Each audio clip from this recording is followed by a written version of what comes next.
ஓய்வதில்லை, வார்த்தைகள் அழிவதில்லை. அலைகள் என்ன பண்றது இல்லைங்க? ஆமா, நீங்க எத்தனை மணிக்கு போயிட்டு பீச்சில் நின்னாலும் என்ன வரும்? அலைகள் வந்துகிட்டே, 24 மணி நேரமும் கடல்ல அலைகள் வந்துகிட்டே இருக்குமா. அலைகள் ஓய்வதில்லை, வார்த்தைகள் அழிவதில்லை.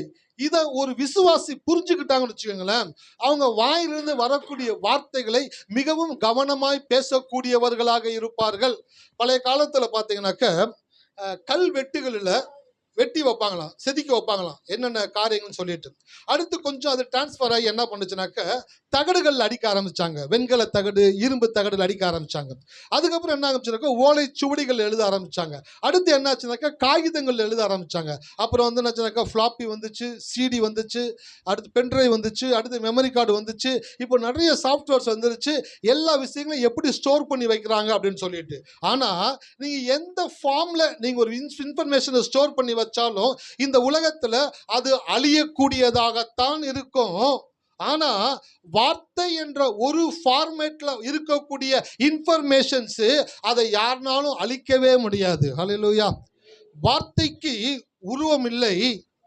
அந்த வார்த்தையை உருவாக்கின தேவன் எப்படி அழியாமை உள்ளவராக இருக்கிறாரோ அப்படியே அவரால் உருவாக்கப்பட்ட வார்த்தையும் அழியாமை உள்ளதாக இருக்கிறது. அப்போ வார்த்தைக்கு அழிவு இல்லை அப்படின்னாக்க அப்ப அந்த வார்த்தையை நான் எப்படி ஞானமா கையாள வேண்டும் என்பது மிக மிக அவசியமாக இருக்கிறது. பாருங்க, சபைக்கு வர்றோம், பைபிள் படிக்கிறோம், ஜெபிக்கிறோம், கடவுளை ஆராதிக்கிறோம், எல்லாமே பண்றோம், ஓகே. ஆனா நீங்க எந்த விஷயத்துல தெளிவா இருக்கணுமோ அந்த விஷயத்துல தெளிவா இருந்தால் மாத்திரமே நீங்கள் வாழ்க்கையில வெற்றி பெறக்கூடியவர்களாக இருக்கிறீர்கள். ஹல்லேலூயா. ஆமா, எல்லாம் செய்யறது முக்கியம் கிடையாது. எதை செய்யணுமோ அதை கரெக்டா செஞ்சீங்கன்னா மட்டும்தான் வாழ்க்கையில் வெற்றி பெறுவீங்க. அப்ப வார்த்தைக்கு என்ன இல்லை? ஆமா, அலைகள் என்ன பண்றது இல்ல? அலைகள் ஓய்வதில்லை, வார்த்தைகள் ஆமா அழிவதில்லை. வார்த்தைகள் அழியாத வார்த்தைகளாக இருக்கிறபடினாலே உங்கள் வாயிலிருந்து வெளியில வரக்கூடிய வார்த்தைகளுக்கு அழிவு கிடையாது. அப்ப அழிவு இல்லை அப்படின்னாக்க அது வேலை பார்த்துக்கிட்டே இருக்கும். ஹலோ, இருக்கீங்களா? இதுதான் ரொம்ப முக்கியமான விஷயம். நீங்க வாயிலிருந்து சில வார்த்தைகளை பேசுறீங்களா, நல்ல வார்த்தைகளை பேசும் பொழுது நல்ல வார்த்தைகளுக்கு அழிவு இல்லை. அது நல்ல நல்ல காரியங்களை உங்க வாழ்க்கையில செய்து கொண்டே தான் இருக்கும். கெட்ட வார்த்தைகளை பேசுறீங்கள, அவிவிசுவாசமான வார்த்தைகளை பேசுறீங்கள, விரக்தியில, கோபத்துல, டென்ஷன்ல, எரிச்சல்ல, இதெல்லாம் அந்த எமோஷன்ஸ் மூலமா வெளியில வருது பார்த்தீங்களா வார்த்தைகள். இந்த வார்த்தைகளுக்கு அழிவு இல்லாதபடியினால இந்த வார்த்தைகள் 24 மணி நேரமும் வேலை செய்யக்கூடியதாக இருக்கிறது. அதனால்தான் இயேசு சொன்னாரு, கேட்கிறவைகளை குறித்து. ஆமா, கேட்கிறது அப்படின்னாக்க நீங்க என்ன நினைக்க கூடாதுனாக்க காதுல கேட்கறது மட்டும் நினைக்க கூடாது.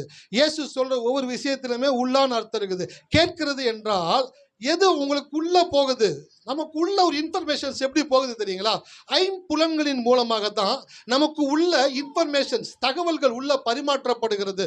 ஒன்று பார்க்கறதுனால போகுது, ரெண்டாவது முகர்றதுனால, மூணாவது கேட்கறதுனால, நாலாவது வாயினால, ஐந்தாவது உணர்கிறதுனால. இந்த 5 வழிகள் மூலமாகத்தான் தகவல்கள் உங்களுடைய மூளைக்கும் மனதிற்கும் உள்ள செல்லக்கூடியதாக இருக்கிறது. அப்ப இயேசு சொன்னாரு, கேட்கிறதை குறித்து அப்படின்னாக்க இந்த 5 விதத்துல உனக்குள்ள போகக்கூடிய தகவல்களை குறித்து நீ மிகவும் எச்சரிக்கையாக இருக்கணும். ஏன் அப்படின்னாக்க எது உள்ள போகுதோ அது கட்டாயமா ஒரு இன்னொரு ஃபார்மேட்ல வெளியில வரக்கூடியதாக. எத்தனை பேருக்கு புரியுது? மாவு அரைச்சிட்டு வர்றீங்க, அப்படியே எல்லாரும் தட்டில் 2 கரண்டி மாவை ஊற்றி அப்படியே சாப்பிடுவீங்களா?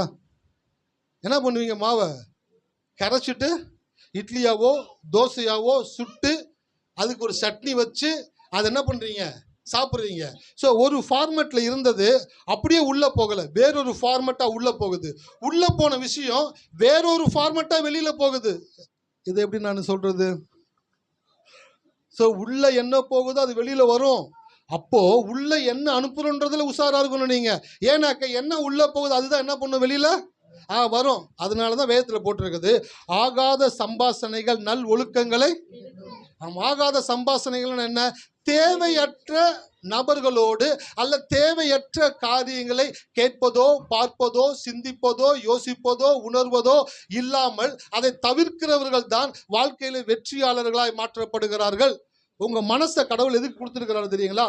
நல்ல காரியங்களை சிந்திப்பதற்காக தான் கொடுத்திருக்கிறாரு. வயிறு எதுக்கு கொடுத்திருக்கிறாரு? சாப்பிட்ட உடனே என்ன பண்ணாங்க, உள்ள கர கர கர கர கர கர கர கர கர கரன்னு. நான் சின்ன பிள்ளையா இருக்கும்போது நம்ம ரேணுகாவுடைய பொண்ணு மாதிரி சின்ன குழந்தையா இருக்கும்போது எங்கள் அம்மா வயிற்றுல தான் படிப்பேன். அப்படியே எங்கள் அம்மா குட்டாக இருப்பாங்க, வயிற்றுல தலை வச்சு படிப்பேன். அப்படியே மேலேயும் கீழேயும் போயிட்டு போயிட்டு வந்துக்கிட்டே இருக்கும். அப்போ சாப்பிட்டு முடிச்சோன்னே படுத்துருவாங்க அம்மா. நான் போய் எங்கள் அம்மா தலை வச்சு படிப்பேன். பார்த்துங்க, கர கர கர கர கர கர கர கிரு கிரு கிரு கிரு கிரு உள்ளுக்குள்ளே அப்படியே அந்த அரைக்கிற சவுண்டு நம்மளால் காதில் கேட்க முடியும். எத்தனை பேர் கேட்டிருக்கீங்க? யாருமே கேட்டதில்லை. ரச்சன் சூப்பரா, ரச்சன் கேட்டிருக்கிறான் பாருங்க. அந்த உள்ள அரைக்கிற சவுண்டு கேட்க ஆரம்பிச்சிருது. ஸோ உணவு உள்ள போனோன்னா வயிறு என்ன பண்ணிடுதுங்க, ஜீரணிக்க ஆரம்பிச்சிருது. அதே போல ஐம்புலன்களின் மூலமாய் போகக்கூடிய இன்ஃபர்மேஷன்ஸ் என்ன ஆகுனாக்கா மனதில் கிரகிக்க ஆரம்பிச்சிடும். அப்படி இருக்கும் பொழுது உங்கள் மனதை கடவுள் எதுக்கு கொடுத்துருக்கிறாருனாக்க நல்ல விஷயங்களை கிரகிப்பதற்காக, சிந்திப்பதற்காக தான் தேவன் மனதை கொடுத்துருக்கிறார்.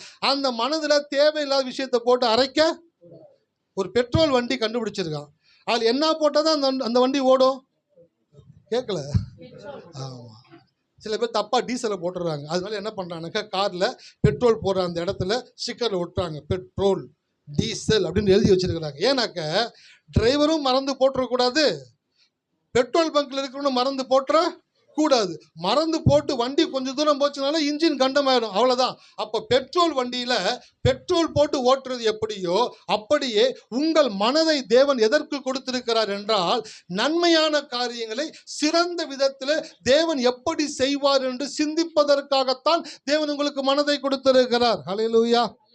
அப்போ அந்த மனசுல ஒரு நாளும் வியாதியை குறிச்சோ, கடனை குறிச்சோ, சுகவீனத்தை குறிச்சோ, பலவீனத்தை குறிச்சோ, தேவையில்லாத காரியங்களை குறிச்சோ நீங்கள் ஒரு நாளும் சிந்திக்க ஆரம்பிச்சிட்டீங்கன்னாக்க எப்படி உணவை போட்டோன்னா வயிறு அரைக்குதோ அப்படி இன்ஃபர்மேஷன் போட்டோன்னா மனசு கிரகிக்க ஆரம்பிச்சிடும். மனசு கிரகிக்க ஆரம்பிச்ச உடனே இந்த மூளை வேலை பார்க்க ஆரம்பிச்சிடும். இந்த மூளை வேலை பார்க்கும்போது என்ன ஆகுனாக்க உங்க உடம்புல இருக்கக்கூடிய எல்லா உறுப்புகளையும் அவயங்களையும் அது மரணத்திற்கு ஏதுவாக, அப்படின்னாக்க வியாதிக்கு ஏதுவாக நகர்த்தக்கூடியதாக இருக்கிறது. அப்போ ஆலயத்துக்கு வந்தீங்கன்னாக்க கடவுளுடைய வார்த்தையை கேட்டீங்கன்னாக்க உங்க மனசுல ஒரு நொடி கூட தவறான விஷயங்களை சிந்திக்க கூடாது. ஹல்லேலூயா. தவறான விஷயங்களை சிந்திக்கிறதுக்கு கடவுள் உங்களுக்கு மனசை கொடுக்கல. உங்களுக்கு மனசை கொடுத்தது என்னது, எதுக்கு கொடுத்தாரு தெரியுங்களா? கடவுள் எவ்வளவு நல்லவர், கடவுள் எப்படி உதவி செய்வார், கடவுள் எப்படிலாம் நம்மளை ஆசீர்வதிப்பார், கடவுள் எப்படிலாம் நம்ம வாழ்க்கையை மாற்றுவார் அப்படின்ட்டு பாசிட்டிவான விதத்தில் திங்க் பண்ணுறதுக்காக தான் தேவன் உங்களுக்கு மனதை கொடுத்திருக்கிறார். இப்போ எல்லாரும் கையிலையும் ஃபோன் இருக்குதுங்களா? எல்லாருமே ஃபோன் வச்சுருக்கீங்க. இந்த ஃபோனை எதுக்கு பயன்படுத்துகிறோம்? மெயினாக யூஸ் பண்ணுறது எதுக்கு அப்படின்னாக்க கம்யூனிகேஷனுக்காக. ஆமாவே இல்லைங்களா? ஆனால் சில பேர் ஃபோனில் சிம் கார்டே போடாமல் ஃபோட்டோ எடுக்கிறதுக்கு, டைம் பீஸ் வச்சு பார்க்குறதுக்கு, இல்லை ஃபோட்டோஸ் பார்க்குறதுக்கு, இல்லை வீடியோஸ் ஏதோ ஒன்று பார்க்குறதுக்கு மெயினான பர்பஸ் விட்டுட்டு தேவையில்லாத பர்பஸுக்கு ஃபோனை யூஸ் பண்ணுறாங்க. அப்படி தான் சில பேர் மனம் என்பது தேவனை குறித்து கிரகிப்பதற்காக கொடுக்கப்பட்ட ஒரு காரியமே தவிர தேவையற்ற காரியங்களை கிரகிப்பதற்காக தேவன் மனதை கொடுக்கவில்லை. ஹல்லேலூயா. எத்தனை பேர் இருக்கீங்க? அப்போ ஒரு நிமிஷம் கூட நெகட்டிவான விஷயங்கள் உங்கள் மைண்டில் வந்துச்சு அப்படின்னாக்கா உடனே என்ன பண்ணணுன்னாக்கா அதை ஸ்டாப் பண்ணணும். இயேசுவின் நாமத்தினாலே என் மனசு தேவையில்லாத காரியங்களை கிரகிக்கிறதுக்கு கடவுள் கொடுக்கல. கடவுளுடைய வார்த்தையையும் தேவனையும் புரிந்து கொள்வதற்காகத்தான் தேவன் எனக்கு மனதை கொடுத்திருக்கிறார் என்று நீங்கள் அந்த இடத்துல ஃபார்வர்டில் போய் நிற்கணும். ஒரு பிரச்சனை வந்துருச்சு, ஒரு தேவை வந்துருச்சு, ஒரு குறைவு வந்துருச்சு, ஒரு பலவீனம் போல தெரியுது அப்படின்னாக்கா உங்கள் மனசு அந்த பக்கமாக சாஞ்சிடக்கூடாது. அந்த பக்கமாக சாஞ்சிட்டீங்க அப்படின்னாக்கா ஆட்டோமேட்டிக்காக அது அந்த பக்கம் இழுத்துட்டு போயிடும். ஸ்டெடியாக நிற்கணும், நிலைத்து இருக்கணும். அதான் இயேசு சொன்னார், பிசாசுக்கு எதிர்த்து நில்லுங்கள்னு சொன்னார். இன்னொரு இடத்துல பிசாசுக்கு இடம் கொடாதிருங்கள் அப்படின்றார். ஏன்? அவனுக்கு கொஞ்சம் கேப் கொடுத்தா கூட உங்கள் லைஃப் என்ன பண்ணிடுவானாக்கா லெஃப்ட் ஹேண்ட் சைடில் கொண்டு போயிடுவான். ஆனால் ஆலயத்துக்கு வந்தீங்கன்னாக்க நீங்கள் எப்படி சிந்திக்க வேண்டும் என்று தேவன் உங்களுக்கு காண்பிக்கக்கூடியவராக இருக்கிறார். ஹல்லேலூயா. எத்தனை பேர் இருக்கீங்க? ஆமாம், கழுகுக்கு சமானமான வயதை திரும்ப வாழ வயது போல் மாற்றுகிற தேவனாக இருக்கிறாரு. தேவன் படைத்த படைப்புகளின் தனித்துவத்திற்குள் தான் தேவனுடைய மகத்துவம் இருக்கிறது. தனித்துவம், மகத்துவம். எல்லாரும் சொல்லுங்களேன், தனித்துவம், மகத்துவம். தனித்துவம்ன்றது யூனிக்னஸ் அப்படின்னுவாங்க ஆங்கிலத்தில், மகத்துவம்ன்றது கிரேட்னஸ் அப்படின்னுவாங்க ஆங்கிலத்தில். ஒவ்வொரு தேவன் படைத்த படைப்புகளின் தனித்துவத்துக்குள் தான் தேவனுடைய மகத்துவம் இருக்கிறது.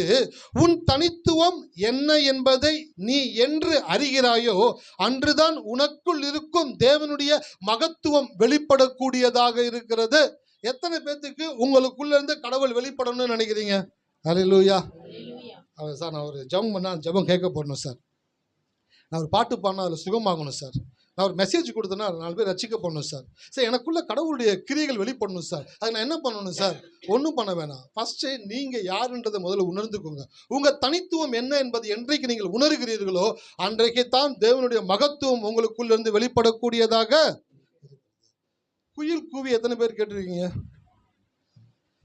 ஆனால் குயில்கள் எல்லாமே கூவும், ஆனால் ஒவ்வொரு குயிலினுடைய அந்த சத்தமும் இன்னொரு குயிலோட சத்தத்திற்கு மேட்ச் ஆகிற மாதிரி தெரியும். ஆனால் சின்ன சின்ன ஏற்ற தாழ்வுகளை தேவன் ஒவ்வொரு குயில்களுக்குள்ளும் தேவன் வைத்திருக்கிறார். அல்லேலூயா.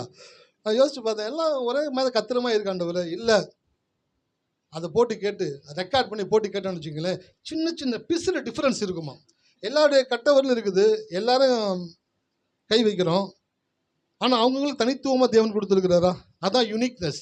அப்போ ஒரு குயில் பாடும் பொழுது தான் அந்த குயிலுக்குள் இருக்கக்கூடிய தனித்துவம் தான் தேவன் எப்படிப்பட்ட ஒரு காரியத்தை அந்த குயிலுக்கு கொடுத்திருக்கிறார் என்பதை குறித்த மகத்துவத்தை நாம் உணரக்கூடியவர்களாக இருக்கிறோம். எத்தனை பேருக்கு புரியுது? அப்போ ஒரு குயில் கூவும் பொழுது ஒரு சின்ன பறவை அதுக்கு ஒரு தொண்டைக்குலையை வச்சு அது இவ்வளோ அழகாக கூவும் பொழுது அது எதுக்காக கூவுது? அது கடவுள் எப்படிப்பட்டவர் என்பதை தன்னுடைய லாங்குவேஜில் அது கடவுளை புகழக்கூடியதாக இருக்கிறது. மயில் ஆடி எத்தனை பேர் பார்த்துருக்கீங்க? மயில் நல்லா தோகையை விரிச்சு அப்படியே பறந்து அப்படியே விரிச்சு அந்த டான்ஸ் ஆடும் பொழுது பார்த்தீங்கன்னாக்க அது அதுக்குள்ள கடவுள் கொடுத்த தனித்துவத்தை வெளிப்படுத்தும் பொழுதுதான் மனிதர்கள் பார்த்து தேவனுடைய மகத்துவத்தை உணரக்கூடியவர்களாக. குதிரை நடந்து பார்த்துருக்கீங்களா? ஓடி பார்த்துருக்கீங்களா? சாயந்தரம் ஒரு பாட்டு ஒன்று பார்த்தேன், உன்னை அறிந்தால் நீ உன்னை அறிந்தால். பார்க்குறீங்க என்னடா பாட்டெல்லாம் பார்த்தீங்கன்னு நினைக்கிறேன். எம்ஜிஆர் பாட்டு ஒன்று. அதில் அந்த எம்ஜிஆர் வந்து குதிரையில் போவார், அந்த குதிரை நடந்து போய்கிட்டே இருக்கும். ஆக்சுவலி குதிரை வந்து ஓடினா தான் அதுக்கு சிறப்பு. குதிரையை ஏன் எவ்வளோ கடவுள் எவ்வளோ வீரியத்தை அந்த குதிரைக்குள்ள வைத்திருக்கிறார் என்பதை அது ஓடும் பொழுது தான் அதனுடைய தனித்துவம் வெளிப்படக்கூடியதாக இருக்கிறது. ஹல்லேலூயா. எத்தனை பேர் இருக்கீங்க? அப்போ ஒவ்வொரு படைப்புகளுக்குள்ளும் தேவன் தனித்துவத்தை வைத்திருக்கிறார். அந்த தனித்துவம் வெளிப்படும் பொழுதுதான் தேவனுடைய மகத்துவம் அதற்குள்ளிருந்து வெளியிலே வரக்கூடியதாக. சரி விடுங்க, ஒரு மீனை பார்க்குறீங்க தொட்டியில், மீன் தொட்டியில் நீங்கள் எப்படி வச்சீங்களோ அதே இடத்துல அப்படியே நிற்குது. சாப்பாடு போடுறீங்க, சாப்பிடுது, திருப்பி அதே இடத்துல நிற்குது. அந்த மீனை ரசிப்பீங்களா? என்ன பண்ணுவீங்க? அந்த மீனுக்கு சாப்பாடு இந்த பக்கம் போடுவீங்க, கட கட கட கடன் நீந்தி இந்த பக்கம் வரும், திருப்பி இந்த பக்கம் போடுவீங்க, கட கடன் நீந்தி இந்த பக்கம் வரும். அப்போ மீன் நீந்தும் பொழுது தான் அதனுடைய தனித்துவம் வெளிப்படக்கூடியதாக இருக்கிறது. அந்த நீந்துறத மனுஷன் பார்க்கும் பொழுது தான் இந்த தேவன் எப்படிப்பட்டவர் என்ற மகத்துவம் வெளிப்படக்கூடியதாக. சரி ஓகே சார், குயில் மயில் குதிரை மீன் எல்லாம் சொல்லிட்டீங்க, என்ன சொல்ல வர்றீங்க அப்படின்னு கேட்டிங்கனாக்க, நீங்கள் எப்போ உங்களுடைய தனித்துவத்தை உணர்றீங்களோ அப்போ தான் தேவனுடைய மகத்துவம் உங்களுக்குள்ள இருந்து வெளிப்படக்கூடியதாக இருக்கிறது. ஹல்லேலூயா. உங்களை வந்து மற்றவங்களோட கம்பேர் பண்ணாதீங்க தயவு செய்து. நீங்கள் மற்றவங்களோட கம்பேர் பண்ணீங்கன்னாக்கா நீங்கள் உங்களை அசிங்கப்படுத்திக்கிறீங்கன்னு அர்த்தம். நீங்கள் தேவனால் படைக்கப்பட்ட தனித்துவம் வாய்ந்தவர்களாக இருக்கிறீர்கள். ஆகையினாலே மற்றவர்களோடு உங்களை கம்பேர் பண்ணி பார்க்காதீங்க, மற்றவங்க தான் உங்களை அவங்களோடு கம்பேர் பண்ணி பார்க்கணும். ஆகையினால தான் உங்களுக்குள்ள தேவன் தனித்துவத்தை கொடுத்திருக்கிறார். ஹல்லேலூயா. அப்போ தனித்துவத்தை நான் எப்படி உணர முடியும்?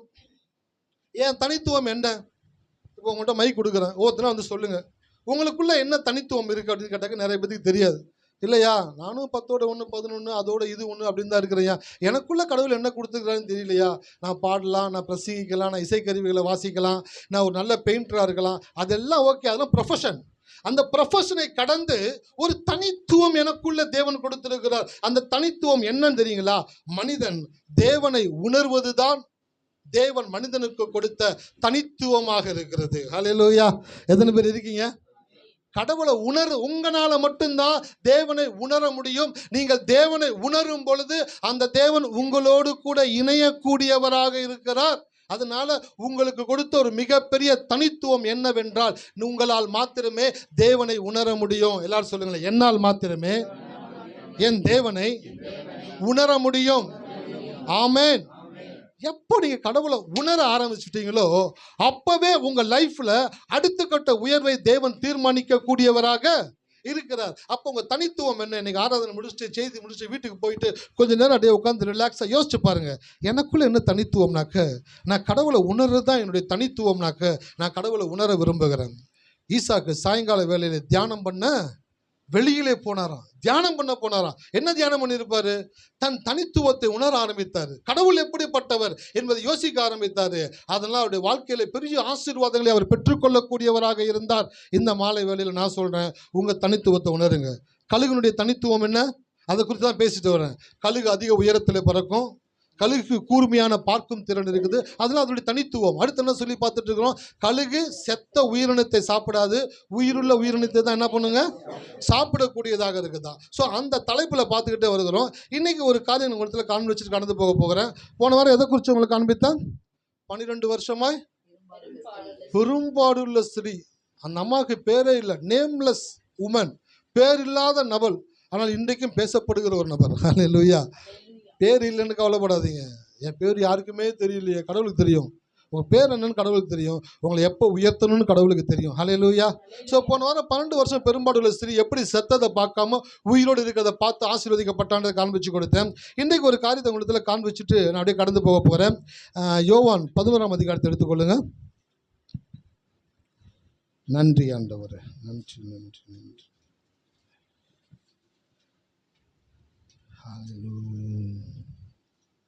எல்லாருக்கும் தெரிஞ்ச சப்ஜெக்ட் தான். லாசரு மர்கையா செத்து போயிட்டாரு, ஆனால் சாகலை. நம்முடைய தேவனுக்கு ஒரு பேர் இருக்குதான், உலகத்தின் உண்மையை பொய்யாக்குவாராம், உலகத்தின் பொய்யை உண்மையாக்குவாராம். எத்தனை பேர் கவனிக்கிறீங்க? நம்முடைய கடவுள் எப்படிப்பட்டவர்? உலகத்தின் உண்மையை பொய்யாக்குவார், உலகத்தின் பொய்யை உண்மையாக்குவார். அதில் தான் அவர் எக்ஸ்போர்ட்டாக இருக்கிறாராம். அவரை புரிஞ்சுக்கிட்டீங்க அப்படின்னாக்க உலகத்தில் பதட்டமாக வந்து ஒரு விஷயம் சொல்லுவாங்க, நீங்கள் சொல்லுவீங்க பயப்படாத, அதெல்லாம் கடவுள் ஒன்றுமில்லாமல் ஆக்கிடுவார். ஏன்னாக்க உலகத்தின் உண்மையை தேவன் பொய்யாக்குவார், உலகத்தின் பொய்யை தேவன் உண்மையாக்குவார். இந்த இடத்துல அதான் நடந்துச்சு. செத்து போயிட்டான், ஆனால் இவர் சாதிக்கிறார், சாகலை அப்படின்றார், தூங்கிக்கிட்டு இருக்கான் அப்படின்றார். ஸ்டாண்டர்டாக நிற்கிறார் இயேசு ஒரு விஷயத்தில். செத்ததை பார்க்காம இருக்கிறாரு, உயிரோடு இருக்கிறத இயேசு பார்த்து கொண்டே இருக்கிறார். அப்போ நிறைய பேரை காமிச்சு கொடுத்தேன்.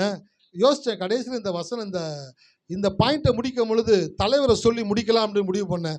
தலைவர் எந்த இடத்துல செத்து போனதை பார்க்காம உயிரோடு இருந்ததை பார்த்தாரு அப்படின்றத அடையே கொஞ்சம் அலசும் பொழுது இந்த லாசருடைய லைஃப்பில் இயேசு எவ்வளவு ஜீவனை பேசினார், மரணத்தை பேசுவதை தவிர்த்து ஜீவனை பேசிக்கொண்டே இருந்தார். அதை குறித்து அவங்களுக்கு காண்பிக்க போகிறேன்.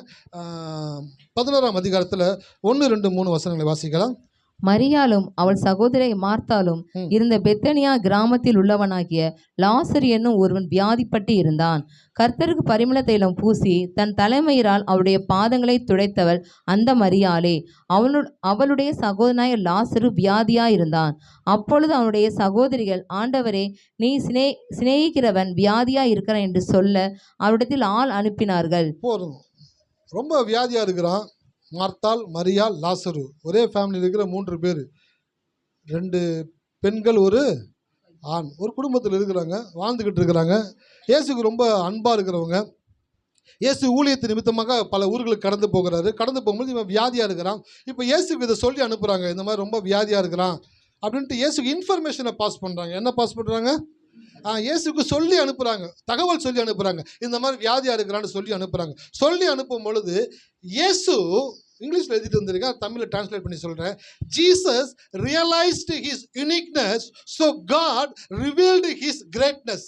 இயேசு தன்னுடைய தனித்துவத்தை உணர்ந்தார், ஆகையால் தேவன் தன்னுடைய மகத்துவத்தை வெளிப்படுத்தினார். இங்கே லாசரு வியாதியா இருக்கிறான், அடுத்து இறக்க போறான் தெரிஞ்ச அந்த சம்பவத்தில் இயேசு தன்னுடைய தனித்துவத்தை உணர்றாரு. என்ன உணர்றாருனாக்க, இயேசு இந்த பூமியில் வாழ்ந்த பொழுது அடிக்கடி பயன்படுத்தின வார்த்தை என்ன தெரியுங்களா? நானும் பிதாவும். அடுத்து சொல்றாரு, என்னை பிதா ஒருபோதும் தனியா இருக்க விடுவதில்லை, நானும் பிதாவும் ஒன்னா இருக்கிறோம். என்னை பிதா எப்பயும் தனியா விடுறதே கிடையாது, நான் தேவனோடு கூட இணைக்கப்பட்டு தான் இருக்கிறேன் என்பதை இயேசு அடிக்கடி தன்னுடைய சுவிசேஷங்களிலே அவர் வலியுறுத்தி கொண்டே இருந்தார். அதில் ஒரு காரியத்தை எழுதிட்டு வந்திருக்கிறேன். நானும் பிதாவும் ஒன்று, பிசாசு வாயில பண்ணா மண்ணு, கரெக்ட். நானும் பிதாவும் ஒன்று, பிசாசு வாயில மண்ணு. இயேசு இதை அப்ப சொல்லிக்கிட்டே இருக்கிறார். பிசாசு இயேசு கிட்ட வரும்போது சொல்றாரு, நானும் பிதாவும் ஒன்றாக இருக்கிறோம். டப்புன்னு தலைதறிக்க ஓடி போயிடறான்.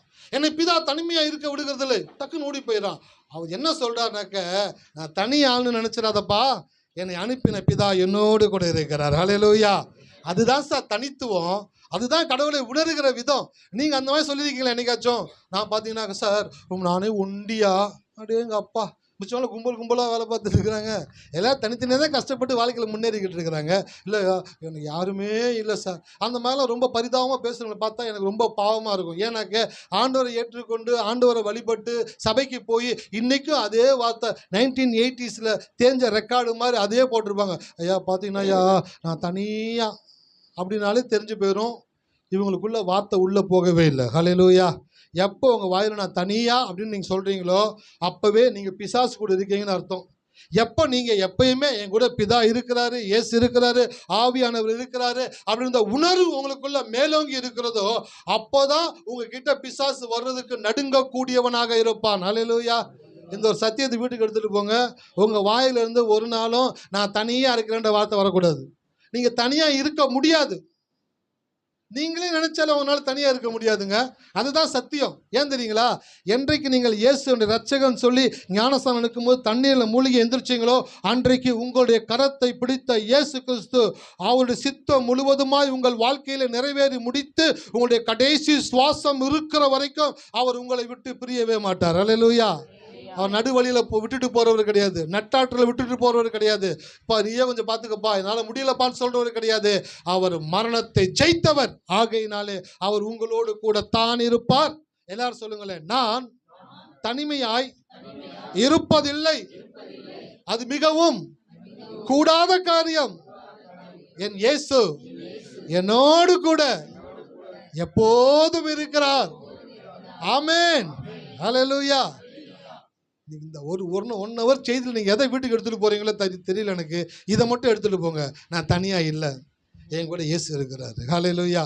இந்த ஒரு வெளிப்பாடு, இந்த ஒரு யுனிக்னஸ், இந்த ஒரு தனித்துவம் உங்களுக்குள்ள புரிஞ்சிருச்சு அப்படின்னாக்க நீங்கள் ஒரு நாள் பலவீனத்திலையும் சுகவீனத்திலையும் கடன்லையும் வியாதியிலையும் பிரச்சனைலையும் இருக்க மாட்டீங்க. ஏன்? நீங்கள் அதுக்குள்ளே இருந்தீங்கன்னாக்க அதோடு கூட சேர்ந்து ஒருத்தர் உங்கள் கூட இருக்கிறாரு. அவர் யாருங்க? ஆமாம். அப்போ இயேசு வியாதியில் இருக்க விரும்புவாரா? வியாதிக்கு எதிராய் செயல்பட்டவர். வேதத்தில் சொல்லப்பட்டிருக்கு. சுவிசேஷங்கள் எடுத்து வாசிச்சு பாருங்க. அவர் பிசாசுகளை துரத்தி கொண்டும் அற்புதங்களை செய்து கொண்டும் தேவனுடைய ராஜ்யத்தை பிரசங்கித்து கொண்டிருந்தாராம். இயேசு செய்த முதல் வேலை பிசாசை துரத்துகிறவராக இருந்தார். ஹல்லேலூயா. நான் சொல்கிறேன், உங்களுக்குள்ள இயேசு இருந்தார் அப்படின்னாக்க நான் சொல்கிறேன் இருக்கிறாரு. இருக்கிறபடினால நீங்கள் தனிமையாக இருக்க முடியாது. ரெண்டாவது, உங்களால் பலவீனத்திலையும் சுகவீனத்திலையும் வியாதியிலையும் உங்களால் இருக்க முடியாது. It is impossible. முடியவே முடியாது. இந்த மாலை வேளையில் ஸ்ட்ராங்காக அவன் இதயத்தில் பதிச்சுக்கோங்க. வீட்டுக்கு போகும் சொல்லிகிட்டே போங்க, இயேசு என் கூட இருக்கிறபடினால. எல்லாரும் சொல்லுங்களேன், இயேசு என் கூட இருக்கிறபடினால நான் தனியாக இருக்க போகிறதும் இல்லை, நான் பலவீனத்தில் இருக்க போகிறதும் இல்லை, நான் வியாதியில் இருக்க போகிறதும் இல்லை, நான் கடனில் இருக்க போகிறது இல்லை, நான் குறைவில் இருக்க போகிறது இல்லை. என்னை தேவன் சம்பூர்ணமாக வைத்திருப்பார். ஆமென். ஹல்லேலூயா. இன்னும் 1/2 மணி நேரம் பிரசங்கிக்கலான்னு நினச்சிருக்கிறேன். ஆனால் இந்த ஒரு ஸ்டஃப்பே உங்களுக்கு போதும்னு நினைக்கிறேன். இந்த ஒரு ஸ்டஃப்பை நீங்கள் வீட்டில் திங்க் பண்ண ஆரம்பிச்சிங்கன்னு வச்சுங்களேன், நான் தனிமையாக இருக்க முடியாது. சில பேர் வந்து கேட்பாங்க, வீட்டில் தனியாக இருக்கிற? அவங்க கேட்ட உடனே உங்களுக்குள்ள அப்படியே இறுதி அப்படியே கரைஞ்சு போயிட்டு ஏக்கா கேட்குறீங்க அந்த மாதிரி வந்துச்சுனாக்க, உங்ககிட்ட ஒருத்தர் வந்து நீங்கள் தனியாக இருக்கீங்களான்னு ஒருத்தர் கேட்டு உங்கள் இறுதியும் அப்படியே பரபரப்பாகி கண்ணில் தண்ணி வந்துச்சுன்னா அதுதான் அடையாளம். உங்கள் கூட கடவுள் இல்லை, பிசாசு இருக்கிறான்றதுக்கு அடையாளம். ஒருத்தர் உங்ககிட்ட வந்து தனியாக இருக்கிற? யார் தனியாக இருக்கிறா? என் கூட இயேசு இருக்கிறாரு, எனக்குள்ள இயேசு இருக்கிறாரு, அவர் என்னை தனியாக விடவே மாட்டாரு. நான் தனியாக இருக்கணும்னு நினைச்சாலும் அது முடியாத ஒரு காரியம். ஹல்லேலூயா. எத்தனை பேர் இருக்கீங்க? எனக்குள்ளேயே இந்த இந்த வார்த்தையை பிரசங்கிக்கிறதுக்கு எனக்கே வந்து ரொம்பவும் எனர்ஜெட்டிக்காக இருக்குது. ஏன் அப்படின்னாக்க, ஒரு மனிதனுக்குள்ள ஒரு வெளிப்பாடு வந்துருச்சுன்னு வச்சுக்கோங்களேன், அதுதான் சார் அவனை வாழ்க்கையில் தீயை போல மாற பண்ணக்கூடியதாக இருக்குது. அந்த வெளிப்பாடு உள்ளுக்குள்ள வந்த உடனே அவனுடைய கேரக்டர் மாறிடுது, பேச்சு மாறிடுது. எனக்குள்ள இயேசு இருக்கிறார், நான் தனியாக இருக்கிறது இல்லை, என் கூட எப்பொழுதும் இயேசு இருக்கிறபடியினாலே என்னை அவர் உயர்த்தி கொண்டே இருப்பார். வேதத்தில் சொல்லப்பட்டிருக்குது, தாவீது வர வர விருத்தி அடைந்து மகா பெரியவனானான், சேனைகளின் தேவனாகிய கர்த்தர் அவனோடு கூட எப்பெல்லாம் இருந்தாரு? எப்பயுமே இருந்தாரு. எத்தனை பேர் உணர்றீங்க உங்க கூட கடவுள் எப்பயுமே இருப்பாருன்னு? ஹல்லேலூயா. நான் சொல்றேன், இந்த நேரத்துல உங்க கூட ஒரு கடவுள் இருக்கிறாரு, ஒரு தகப்பன் இருக்கிறாரு. அவர் உங்களை ஒரு நாள் தனியா விடவே மாட்டாரு. ஹல்லேலூயா.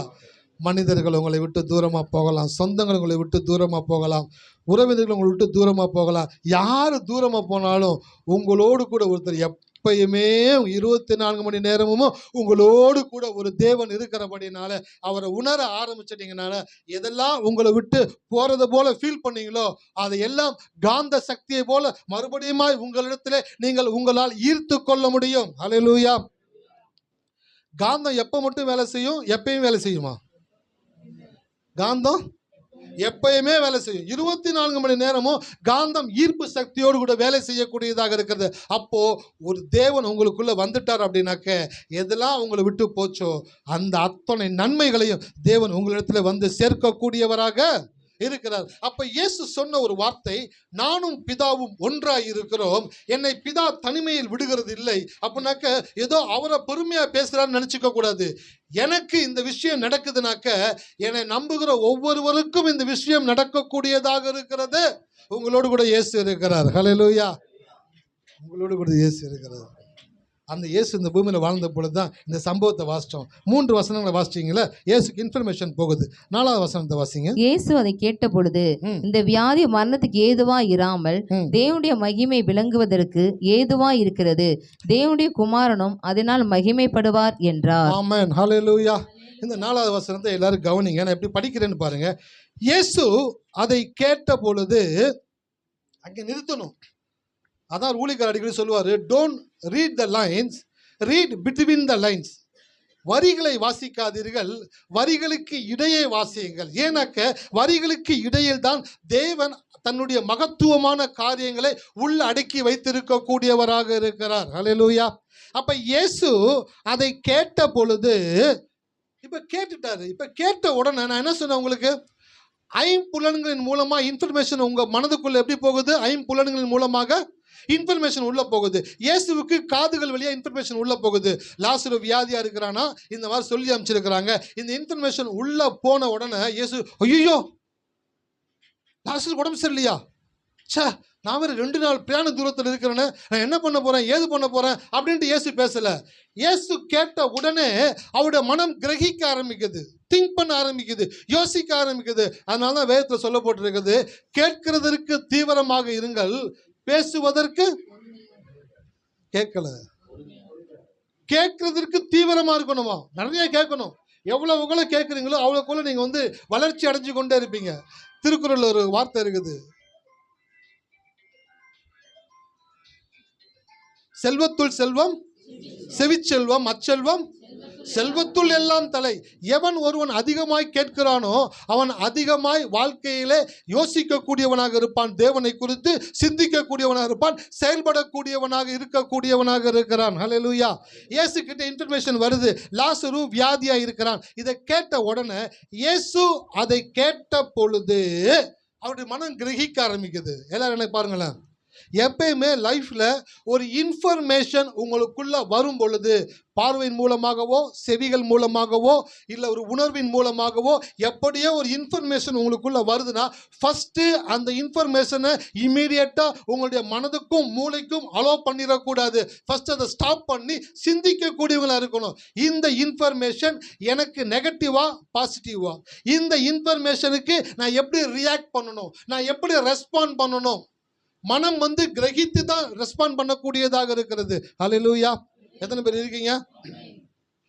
ரோட்ல போறீங்க, ஒரு ஜெல்லி வச்சிருக்கான், அந்த ஜெல்லி அப்படியே ஆடிக்கிட்டே இருக்குது.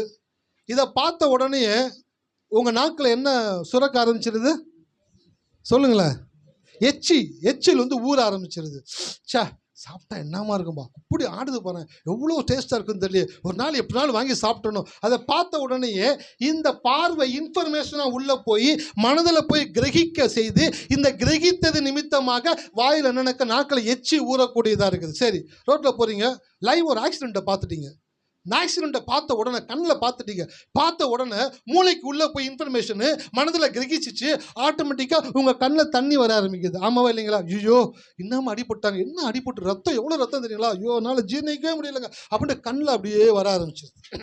மூணாவது உதாரணத்துக்கு சொல்கிறேன், ஒரு டெஸ்ட் எடுத்துகிட்டு போகிறீங்க டாக்டர்கிட்ட. டாக்டர் டெஸ்ட்டை பார்த்துட்டு, என்னம்மா இது, இந்த வியாதி உங்களுக்கு இருக்குது, இத்தனை நாளாக வியாதி உங்களுக்கு இருக்குது. ஏசி ரூமில் டாக்டர் உட்காந்து பேசிக்கிட்டு இருக்கீங்க. டாக்டர் ரிப்போர்ட்டை பார்த்துட்டு சொல்கிறாரு, இந்த வியாதி உங்களுக்கு இருக்குதம்மா. என்னம்மா நீங்கள் இப்போ வந்திருக்கீங்களேம்மா, இப்போ இன்ஃபர்மேஷன் உங்களுக்குள்ளே போகுது. இப்போ இன்ஃபர்மேஷன் உள்ளே போனோன்னே ஏசி ரூமில் உட்காந்துருந்தா கூட உங்களுக்கு வேர்க்குமா வேர்க்காதா? ஏன் வேர்க்குது? உங்களுக்குள்ள ஒரு இன்ஃபர்மேஷன் உங்களுக்குள்ள போய் மனதில் கிரகிச்ச உடனே, பயம் வந்த உடனே உங்களுடைய இரத்த நாணங்களில் வேர்வை உணர்வுகள் உண்டாகி வேர்வையாய் வெளியிலே வரக்கூடியதாக இருக்கிறது. அப்போ சில விஷயங்களை கேட்ட உடனே உங்க மனது கிரகித்து மூளை வேலை செஞ்சு சில சுரபிகளை எப்படி சுரக்க செய்கிறதோ, அப்படியே நீங்கள் ஒவ்வொரு முறையும் ஒரு இன்ஃபர்மேஷன் உங்களுக்குள்ள போகும் பொழுது நீங்கள் ரொம்பவும் ஜாக்கிரதையாக இருக்க வேண்டும். ஏன் தெரியுங்களா? உங்க மனசு அதை அப்படியே ஏற்றுக்கொண்டுச்சுன்னு வச்சுக்கோங்களேன், அது வேலை செய்ய ஆரம்பிச்சிடும், அது கிரகிக்க ஆரம்பிச்சிடும், அது யோசிக்க ஆரம்பிச்சிடும். முதலாவது நீங்கள் கேட்கிற எல்லா தகவல்களையும் ஸ்டாப் பண்ணணும். ஸ்டாப் பண்ணி இந்த தகவல்கள் என் மூளைக்கு எந்த ஃபார்மேட்ல நான் உள்ள கொண்டு போகணும் அப்படின்றத முதல்ல யோசிக்கணும். ஹல்லேலூயா! எத்தனை பேர் இருக்கீங்க? எத்தனை பேருக்கு புரியுது நான் பேசுறது? அப்போ எந்த ஒரு இன்ஃபர்மேஷனாக வந்தாலும் அந்த இன்ஃபர்மேஷனை கன்ஃபர்மேஷனாக எடுத்துக்க கூடாது. அந்த இன்ஃபர்மேஷனை ஸ்டாப் பண்ணி இதை எப்படி உள்ள அனுப்பணுமோ அப்படி உள்ள அனுப்பணும். அப்படியே மாவை சாப்பிட்றீங்க, அரைச்சிட்டு வந்துட்டு இட்லியவோ தோசையவோ சுட்டு தானே சாப்பிட்றீங்க. இல்லைங்க டைம் ஆயிடுச்சுங்க, வீட்டுக்கு நேரம் ஆயிடுச்சுன்றாரு, டப்புன்னு டிஃபன் பாக்ஸ் எடுத்து மாவை ஊற்றி மூடி எடுத்துன்னு போங்க. என்ன கொடுத்துருக்க? வண்டியில் தானே போகிறீங்க, அந்த வண்டி ஹீட்லேயே என்ன ஆயிரும், மாவு சூடாயிரும். 2 மணி நேரம் கழிச்சு ஒரு ஸ்பூன் வச்சிங்கனாக்கா கட்டி ஆகிடும். அப்படியே எடுத்து சாப்பிடுங்க அப்படின்னு சொல்லி யாராச்சும் அனுப்ப முடியுமா? ஸோ ஒரு ஃபார்மெட்டை வேறொரு ஃபார்மெட்டாக மாற்றி தான் சாப்பிட்றீங்கள. அதே தான் எந்த ஒரு இன்ஃபர்மேஷன் வந்தாலும் அதை கன்ஃபர்மேஷனை எடுத்துக்கக்கூடாது. அந்த இன்ஃபர்மேஷனை வடிகட்டி ஸ்டாப் பண்ணி என்ன ஃபார்மேட்டில் உள்ளே கொண்டு போகணுமோ அந்த ஃபார்மேட்டில் தான் உள்ளே கொண்டு போகணும். ஹல்லேலூயா! எத்தனை பேர் இருக்கீங்க? அப்போ இட்லி தோசை இன்னைக்கு ஞாபகம் வச்சுக்கோங்க. இட்லி மாவை அப்படியே சாப்பிட்றது, சப்பாத்தி மாவை அப்படியே சாப்பிட்றது. ஆமாம், ஜோசப் ஸ்டோருக்கு போனேன் ப்ரொவிஷன் வாங்கலான்ட்டு, ரெடி டு ஈட் அப்படின்ட்டு சப்பாத்தி பரோட்டா போட்டு கவரில் வச்சுருக்கிறான். நான் பார்த்தேன், அட பாவிகளா, எல்லாத்தையும் இப்படியே சிம்பிளிஃபை பண்ணி கொண்டு வந்தீங்கன்னாக்க, ஆக்சுவலி பார்த்தீங்கன்னா ஒரு 50 வருஷத்துக்கு முன்னாடி அவன் வெளிநாடுகளில் இப்படி தான் சாப்பிட்டுட்டே இருந்தாங்களா கேள்விப்பட்டனால. சின்ன பிள்ளையாக இருக்கும்போது, இப்போ எனக்கு என்ன 44 வயசாகிடுச்சு, இப்போ 10 வயசாக இருக்கும்போது ஸ்கூலில் படிக்கும்போது சொல்லுவாங்க, வெளிநாடுகள்லாம் பார்த்தீங்கன்னாக்கா உணவுலாம் வந்துட்டு பேக்கெட்டில் தான் இருக்குமா, அதை வாங்கி ஃப்ரிட்ஜில் வச்சுருவாங்களாம், எப்போ தேவையோ அப்போ எடுத்து சாப்பிடுவாங்களான்ட்டு. அப்போல்லாம் நம்ம ஆளுங்க வந்துட்டு இட்லி அப்படின்னாக்கா தீபாவளிக்கு தான் செய்வாங்க, மிச்ச நாளெல்லாம் சாப்பாடு தான். ஆனால் அன்றைக்கி யோசிக்கும் போது வெளிநாட்டில் அப்படிலாம் சாப்பிட்ருக்காங்களான்னு. இப்போ பார்த்தா நம்மளே அப்படி தான் சாப்பிட்டுக்கிட்டு இருக்கிறோம். ஆமாவா இல்லைங்களா? ரெடிமேடாக எல்லாமே கிடைக்குது. ஆகையினால ரெடிமேடாக கிடைக்கிறது கிடையாது, ஒன்றை வாங்கி ஒன்றை ப்ரிப்பேர் பண்ணி அதை ஃப்ரிட்ஜில் வச்சு எடுத்து கரைச்சி அது தோசையாக ஊற்றி. என் பையன் கேட்டான், மம்மி, எங்கள் ஒய்ஃப்ட்ட கேட்டான், மம்மி முட்டை தோசை கொடுப்பீங்களா மாட்டிங்களா? நைட்டு வந்து உனக்கு முட்டை தோசை தர்றேன்பா, இப்போ 3 தோசை மட்டும் சாப்பிடுப்பா அப்படின்ட்டு மாவை எடுத்து கரைச்சி தோசையாக ஊற்றி அவங்ககிட்ட கொடுத்தாங்க. உங்களுக்கு புரிகிற மாதிரி சொல்கிறேன், மாவை அப்படியே சாப்பிட்றது கிடையாது. இன்ஃபர்மேஷன் மட்டும் ஏன் அப்படியே எடுத்துக்கிறீங்க? அது ஒரு ஃபார்மேட்டில் பார்த்துங்க. ஒரு தோசைக்கல்லை வச்சு அந்த தோசைக்கல்லை ஹீட் பண்ணி அதில் அந்த மாவை ஊற்றி தோசையாக மாற்றி சாப்பிட்றதுக்கு எப்படி உங்களுடைய மனம் வேலை செய்கிறதோ அப்படியே வரக்கூடிய இன்ஃபர்மேஷனை அப்படியே சாப்பிடாம அதை ஃபார்மேட்டை மாற்றுங்க. எப்படி ஃபார்மேட்டாக மாற்றணும்? கடவுள் சொல்லியிருக்கிற வார்த்தைக்கு ஏற்றவாறு அந்த இன்ஃபர்மேஷனை ஃபில்டர் பண்ணி உள்ள அனுப்புங்க. 1000 நெகட்டிவான காரியங்கள் உங்களுக்கு எதிராக நடந்து கொண்டு இருந்தாலும் நீங்கள் எதை அக்செப்ட் பண்ணி எதை உங்கள் மனதில் கிரகிக்கிறீங்களோ அதை மாத்திரம்தான் உங்களுடைய மனது யோசிக்கக்கூடியதாக இருக்கிறது. ஹல்லேலூயா! எத்தனை பேர் இருக்கீங்க? அப்போ இன்ஃபர்மேஷன் அப்படியே உள்ளுக்குள்ளே அனுப்ப. டாக்டர் சொல்லிட்டாரு, ரொம்பவும் கைராசியான டாக்டரு, ரொம்பவும் ஸ்பெஷலிஸ்ட் அவரே சொல்லிட்டாரு. ஆனால் கடவுளுக்கு மேலேயே கடவுளுடைய வார்த்தைக்கு மேலேயா டாக்டர் டாக்டரே என்ன சொல்லுவார்னாக்க, எங்களால் முடிஞ்சதை பண்ணிட்டேன், கடைசியில் கடவுள்கிட்ட வேண்டிக்கங்கன்றார். அப்புறம் ஏன் சொல்கிறாரு, நான் கடவுள் இல்லைங்க, நான் படித்ததை வச்சு சொல்கிறேன், ஆனால் நான் படைத்தவரை வைத்து சொல்கிறேன். இல்லையா? படித்தவன் சொல்கிறத நம்புறதை விட படைச்சவர் சொல்கிறது எவன் நம்புறானோ அவன் வாழ்க்கை இன்பமாக இருக்கக்கூடியதாக இருக்கிறது. அதனால இன்ஃபர்மேஷன் அப்படியே உள்ளே கொண்டு போகாதீங்க.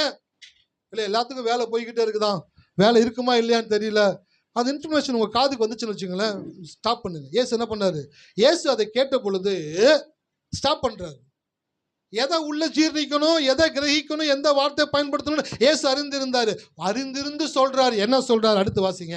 ஏசு அதை கேட்ட பொழுது, இந்த வியாதி மரணத்துக்கு ஏதுவா இராமல் தேவனுடைய மகிமை விளங்குவதற்கு ஏதுவா இருக்கிறது, தேவனுடைய குமாரனும் அதனால் மகிமைப்படுவார் என்றார். ஆமா, பாருங்க, மரணத்திற்கு ஏதுவாயிராமல் தேவனுடைய மகிமைக்கு ஏதுவாய்.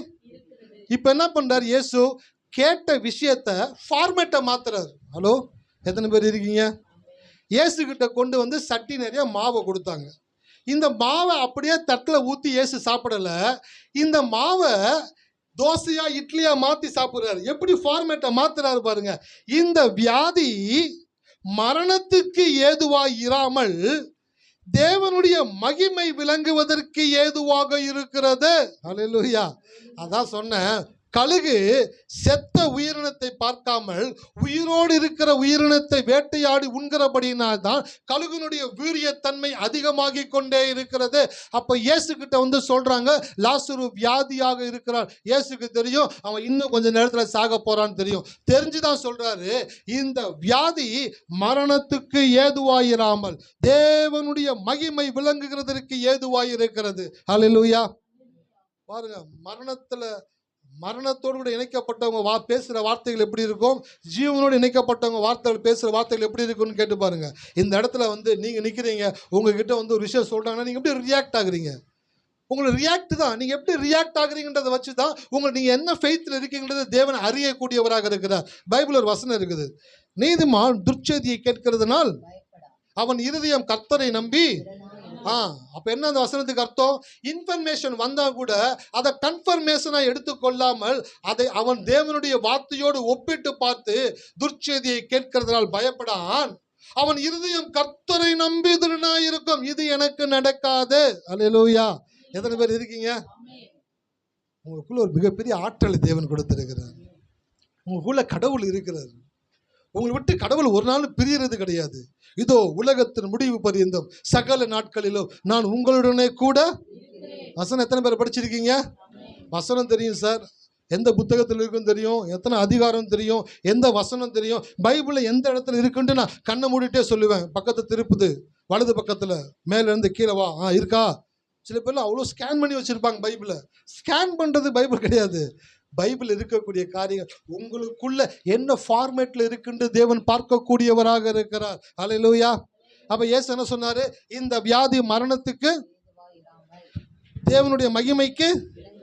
அப்ப லைஃப்ல எந்த ஒரு இன்ஃபர்மேஷனை நீங்கள் காதில் கேட்டாலும் பார்த்தாலும் ஃபஸ்ட்டு நீங்கள் ஸ்டெடியாக நின்று அதை யோசித்து அந்த ஃபார்மேட்டை மாற்றி அந்த ஃபார்மேட்டை உள்ளே அலோவ் பண்ணி அதுக்கப்புறம் வேறொரு விதத்தில் அதை நீங்கள் வெளியிலே கொண்டு வர வேண்டும் என்று தேவன் விரும்புகிறார். அல்லேலூயா. எத்தனை பேர் இருக்கீங்க? அப்போ எந்த ஒரு இன்ஃபர்மேஷன் வந்தாலும் அதை அப்படியே மனதுக்குள்ளே கொண்டு போக விடாதீங்க. அது ஸ்டாப் பண்ணுங்க. முதலாவது அது எப்படி மாற்றணும்னு மாற்றுங்க. மாற்றி அதுக்கப்புறம் ரியாக்ட் பண்ணுங்க, அதுக்கப்புறம் ரெஸ்பாண்ட் பண்ணுங்க. நீங்கள் எப்படி ரியாக்ட் பண்ணுறீங்க, ரெஸ்பாண்ட் பண்ணுறீங்கன்றதை வைத்து தான் தேவனை நீங்கள் எவ்வளவாய் புரிந்திருக்கிறீர்கள் என்றது உங்களுக்குள்ள வெளிப்படக்கூடியதாக இருக்கிறது. ஹல்லேலூயா. ஒரு வசந்த வேமவாசி அதிலிருந்து கடந்து போகலாம். ரோமர் 8ஆம் அதிகாரம் 5-6 வசனங்களை வாசிப்போம்.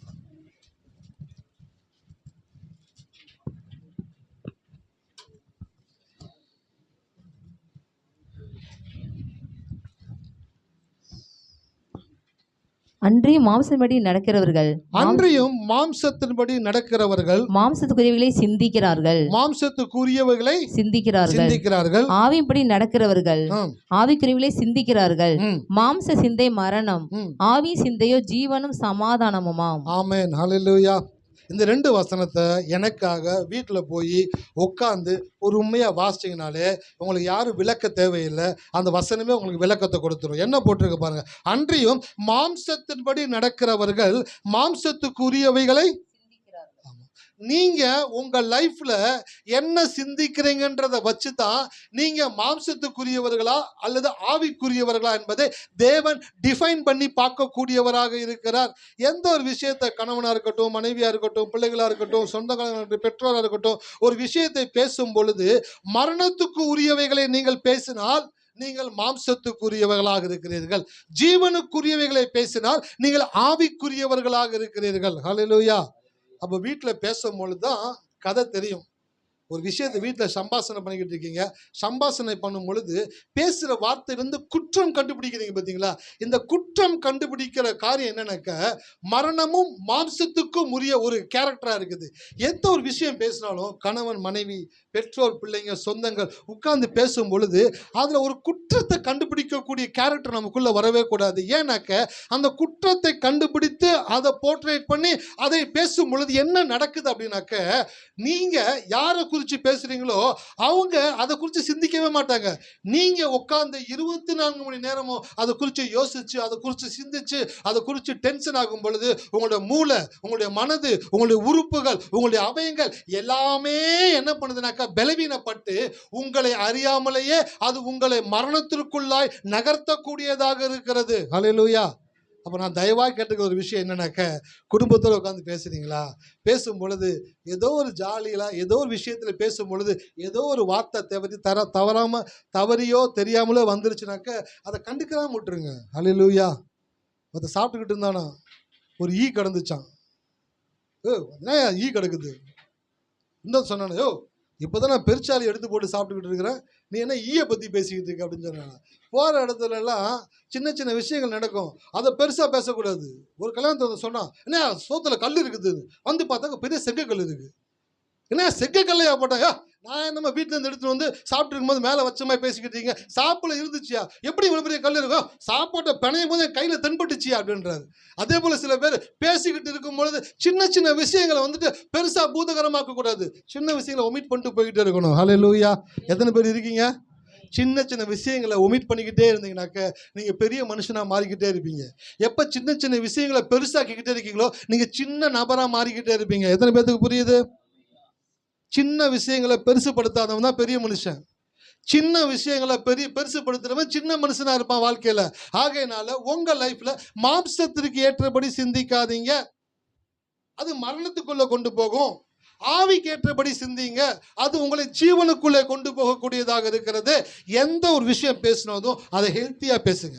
குடும்பமாக உட்காந்து பேசுறீங்களா, ஆரோக்கியமாக பேசுங்க, அன்பாக பேசுங்க, பாசிட்டிவாக பேசுங்க, ப்ரோஆக்டிவாக பேசுங்க, கடவுள் நம்மளுக்கு செய்வார்னு பேசுங்க. இன்னொருத்தர் தவறாக பேசினா கூட நீங்கள் சொல்லுங்கள், அப்படி பேசக்கூடாது, அது மரணத்துக்குரிய காரியங்கள், அந்த வார்த்தை நம்ம வாயில் வரக்கூடாது. நம்ம கடவுளுடைய பிள்ளைங்க, நல்ல விஷயங்களை தான் பேசணும், தேவையில்லாத வார்த்தைகளை யூஸ் பண்ணக்கூடாதுன்னு சொல்லி அங்கே ஸ்டாப் பண்ணிவிட்டு நல்ல விஷயங்களை பேச ஆரம்பிங்க. இயேசு கிட்ட வந்த இன்ஃபர்மேஷனை இயேசு என்ன பண்ணாரு? இயேசு அதை கேட்ட பொழுது அப்படின்ட்டு கமா போட்டுட்டு இயேசுடைய மனசு கிரகிச்சுட்டு என்ன பேசணும் எப்படி பேசணும் ரியாக்ட் பண்றாரு பாருங்க. மரணத்திற்கு ஏதுவாக இராமல் இது தேவனுடைய மகிமைக்கு ஏதுவாக இருக்கிறது. அதுதான் இங்க ரோமர் எழுதுறாரு, மாம்ச சிந்தை மரணம், ஆவியின் சிந்தையோ நீங்கள் எல்லாம் ஜீவனோடும் சமாதானத்தோடு இருக்க வேண்டும் என்று தேவன் விரும்புகிறார். ஆகையினால ஒரு நாளும் மாம்சத்துக்குரிய காரியங்களை சிந்திக்காதீங்க, தேவையில்லாத காரியங்களை யோசிக்காதீங்க. நான் ஒரு வார்த்தை ஒன்று எழுதியிருந்தேன், என்னன்னாக்க, தேவனை குறித்தே சிந்திக்கிறவர்கள் மறுரூபம் அடைவார்கள், தேவையற்றதை சிந்திக்கிறவர்கள் மனக்குழப்பம் அடைவார்கள். எத்தனை பேர் கவனிக்கிறீங்க? எத்தனை பேருக்குள்ள வார்த்தை உள்ள போகுது? தேவனையே பார்க்கிறவர்கள் மறுரூபமாகி கொண்டே இருப்பார்கள், தேவையற்றதையே பார்க்கிறவர்கள் மனக்குழப்பம் அடைந்து கொண்டே இருப்பார்கள். ஒரு நாளும் தேவையில்லாததை பார்க்க கூடாது, தேவையானது ஒன்றே. மரியாள் தன்னை விட்டு எடுபடாத, ஆமா, நல்ல பங்கு என்றால் இயேசுவை தெரிந்து கொண்டால், வார்த்தையை தெரிந்து கொண்டால். உங்க லைஃப்லையும் தேவையில்லாததுக்கு உங்க நேரத்தை கொடுக்காதீங்க, உங்க அட்டென்ஷனை கொடுக்காதீங்க, உங்களுடைய சிந்தனையை புத்தியை யோசனையை கொடுக்காதீங்க. அதை தூக்கி போட்டுட்டு கடவுளை குறித்து சிந்திங்க. ஹல்லேலூயா. என் தேவன் எவ்வளோ நல்லவர். இவ்வளோ இக்கட்டான நேரத்தில் சங்கீதம் 30:11 சொல்றாரு தாவீது, என் புலம்பலை ஆனந்த களிப்பாய் மாற பண்ணினீர். சார் என்ன வசனம் சார் அது? புலம்புற நேரத்தில் புலம்பிக்கிட்டு தான் இருப்போம். ஆனா அவன் சொல்றான், என் புலம்பலை ஆனந்த களிப்பாய் மாற பண்ணினேன். மரணத்திலிருந்து ஜீவனுக்கு ஜம்ப் ஆகுறான். நிறைய பேர் ஜீவன்ல இருந்து மரணத்துக்கு ஜம்ப் ஆகுறாங்க. வாழ்க்கையில எல்லாம் நல்லா தான் போய்கிட்டே இருக்கும், எல்லாம் கரெக்டாக தான் இருக்கும். இவங்களாம் ஒன்று யோசிச்சுக்கிட்டு இருப்பாங்க, தப்பா இருச்சுனாக்க, தப்பா போயிருச்சுனாக்க, தப்பா நடந்துருச்சுனாக்க, இது இந்த மாதிரி முடிஞ்சிருச்சுனாக்க என்னவாகுமோ அப்படின்னு யோசிக்கிறவங்க ஜீவனுக்குள்ள இருந்து மரணத்திற்குள்ள ஜம்ப் ஆகுறீங்க. நீங்க அந்த ஜாதி கிடையாது. ஹலோ, இருக்கீங்களா? நீங்க அந்த ஜாதி கிடையாது. ஜீவனுக்குள்ள இருந்து மரணத்துக்குள்ள போற ஜாதி கிடையாது. மரணத்திலிருந்து ஜீவனுக்குள்ள வந்த ஜாதி நீங்க. உங்களை மரணம் ஆட்கொள்ள மாட்டாது. ஹல்லேலூயா. எத்தனை பேர் இருக்கீங்க? மரணம் என்னை ஆட்கொள்ள மாட்டாது. எல்லாரும் சொல்லுங்களேன், மரணம் என்னை ஆட்கொள்ளாது. காரணம், ஜீவன் என்னை ஆட்கொண்டிருக்கிறது. ஆமென். ஹல்லேலூயா. அடுத்த வசந்த வாசிங்க, வேகமா கடந்து போகலாம். இயேசு மார்த்தாளிடத்திலும் அவருடைய சகோதரிடத்திலும் லாசருவிடத்திலும் அன்பாயிருந்தார். அவன் வியாதியா இருக்கிறதாக அவர் கேள்விப்பட்ட பொழுது தாம் இருந்த இடத்திலே பின்னும் 2 நாள் தங்கினார். ஹல்லேலூயா. இந்த 2 வசனத்தை வீட்டில் படிச்சுட்டு சிரிச்சுக்கிட்டே இருந்தேன். எத்தனை பேர் என்னை பார்க்குறீங்க? இந்த 2 வசனத்தை படிச்சுட்டு நான் சிரிச்சுக்கிட்டே இருந்தேன். ஏன் தெரியுங்களா? இயேசு மார்த்தாளிடத்திலும் அவளுடைய சகோதரியினிடத்திலும் லாசருவினிடத்திலும் அன்பாய் இருந்தார். அவன் வியாதியா இருக்கிறதாக அவர் கேள்விப்பட்ட பொழுது தாம் இருந்த இடத்துல இன்னும் 2 நாள் தங்கினார். சார், என்ன சார் இது? அன்பா இருக்கிறேன்னு சொன்னீங்கன்னா அப்போ நைட்டு அது வண்டி பிடிச்சி போயிருக்க வேணாமா? அட்லீஸ்ட் ஒரு கழுதையை வச்சு பிடிச்சி போயிருக்க வேணாமா? அங்கே இன்னும் 2 நாள் தங்கி இருக்கிறீங்களே, என்ன அர்த்தம்? என்ன அர்த்தம் தெரியுங்களா? எழுதிட்டு வந்திருக்கிறேன். மரணத்தை கிரகிக்கும் மனது பதற்றத்தில் இருக்கும், ஜீவனை கிரகிக்கும் மனது பதற்றமின்றி இருக்கும். ஹல்லேலூயா. இப்போ நான் சொன்னது எத்தனை பேர் கேட்டீங்கன்னு தெரில, உங்களுக்காக ஒன்ஸ் மோர் பண்ணுறேன், கேட்டுக்கோங்க. மரணத்தை கிரகிக்கும் மனது பதற்றத்தில் இருக்கும், ஜீவனை கிரகிக்கும் மனது பதற்றமின்றி இருக்கும். நீங்கள் பதற்றமாக இருக்கிறீங்க அப்படின்னாக்கா மரணத்துக்குள்ளே இருக்கிறீங்க. ஹல்லேலூயா. உங்களுக்கு எவ்வளோலாம் க்ளூ கொடுக்குறேன் பாருங்க.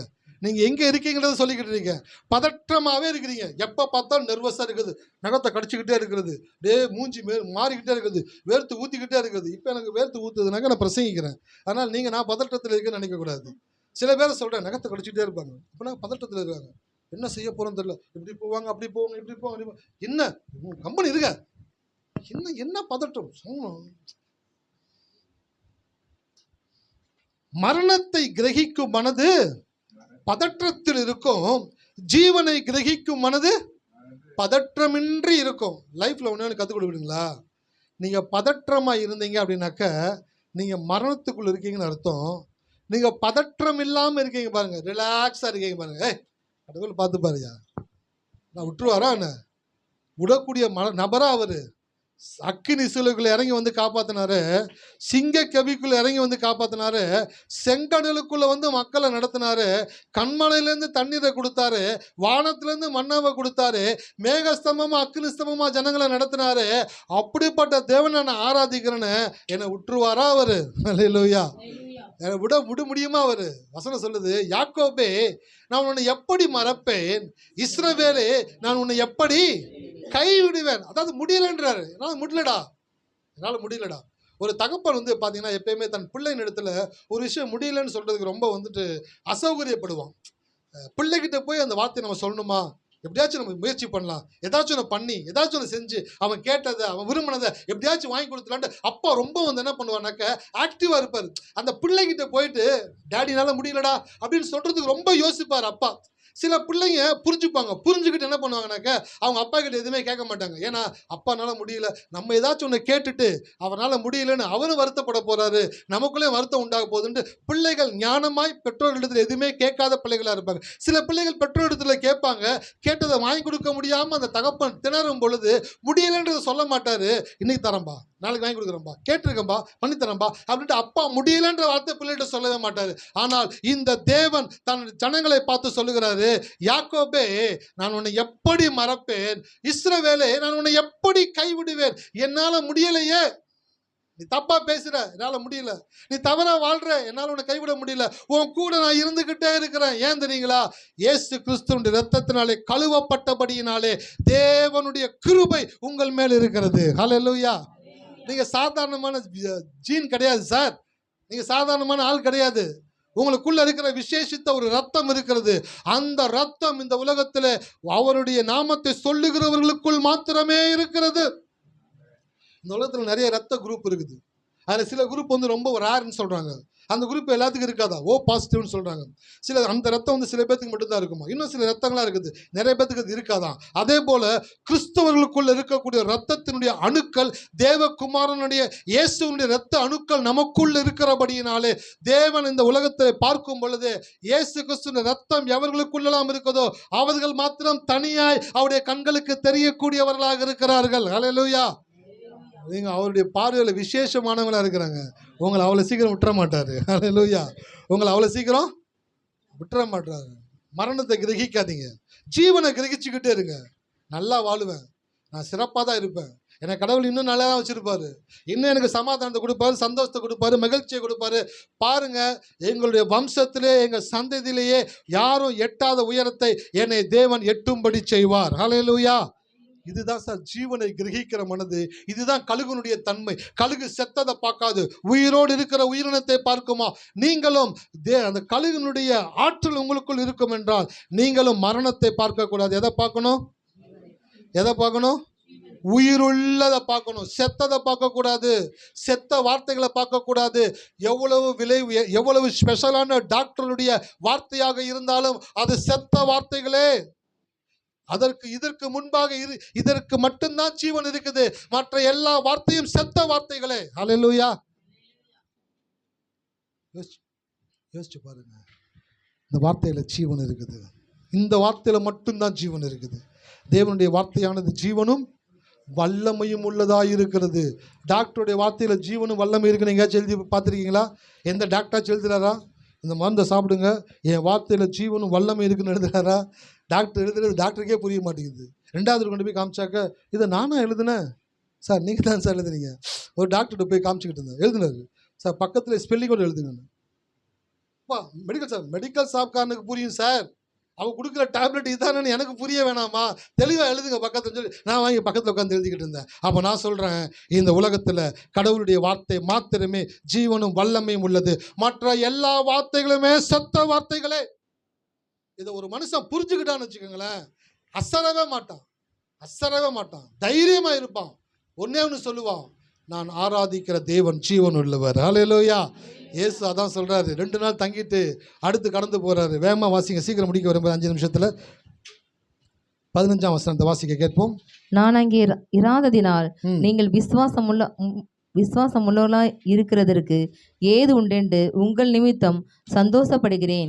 இப்பொழுது அவனிடத்திற்கு போவோம் வாருங்கள் என்றார். ஆமென். ஹல்லேலூயா.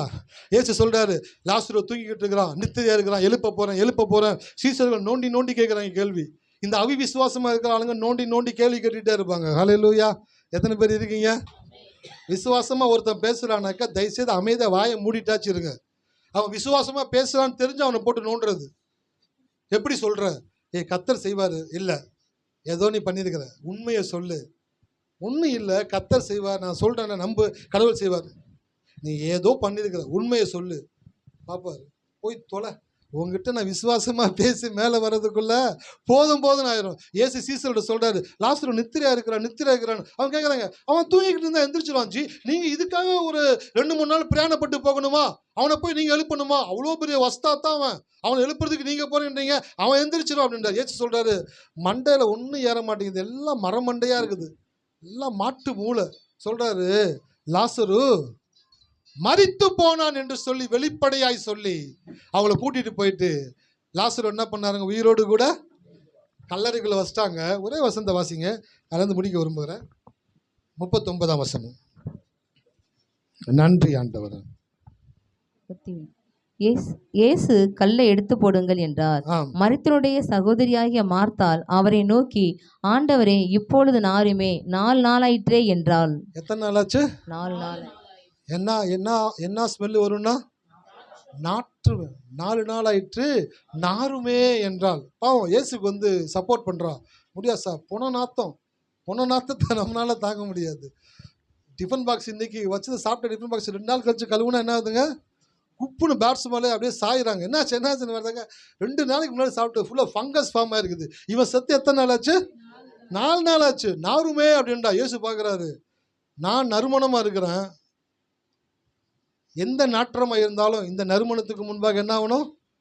அடிஞ்சு தான் போகணும். டாய்லெட் ஒரே பேட் ஸ்மெல்லாக இருக்குது. அங்கே சென்ட் என்ன பண்ணி கொண்டு போயிட்டு சரக்குன்னு 2 அடிக்குதுங்க. அவ்வளோ நார்ன டாய்லெட்டு இப்போ இந்த சென்ட் அடிச்சோன்னு என்ன ஆயிடுது? நறுமணம் ஆயிடுது. பேச சொல்கிறாரு, செத்து 4 நாள் ஆச்சு, நாருமேவா? யார்கிட்ட பேசிக்கிட்டு இருக்கிற? நானே உயிர்த்தெழுதலும் ஜீவனமாக இருக்கிறேன். கல்லை போட்ட சொல்லு.